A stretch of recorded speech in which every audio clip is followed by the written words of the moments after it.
बिस्मिल्लाहिर्रहमानिर्रहीम। अस्सलाम वालेकुम। भिगो कर अखरोट खाने से क्या फ़ायदा मिल सकता है? सबसे पहले गौर किया जाए तो अखरोट की शक्ल हमारे दिमाग से मिलती है और इसके सबसे ज़्यादा फ़ायदे दिमाग और दिमाग से जुड़ी हर एक चीज़ को मिलते हैं।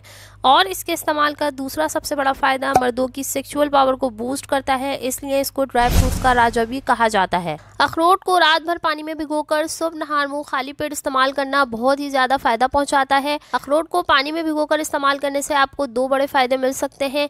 एक तो अखरोट को पानी में भिगोकर इस्तेमाल करने से इसकी जो गर्म तासीर है वो कम हो जाती है। दूसरा फ़ायदा आपको ये मिल सकता है कि अखरोट के ऊपर जो स्किन होती है इसके ऊपर फाइटर इनहिबिटर्स नाम के एंटी न्यूट्रिएंट्स होते हैं। ये एंटी न्यूट्रिएंट्स बादाम अखरोट को ख़राब होने से बचाते हैं, लेकिन ये हमारे जिस्म के लिए फ़ायदेमंद नहीं होते और ये हमारी बॉडी के अंदर न्यूट्रिएंट्स की एब्जॉर्प्शन को रोकते हैं।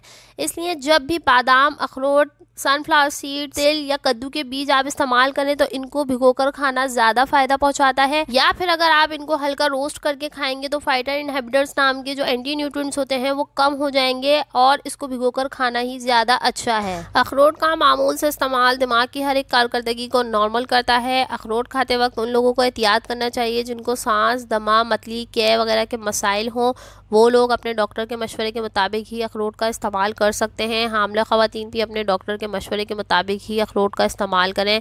वैसे तो अखरोट के कोई साइड इफ़ेक्ट्स नहीं हैं।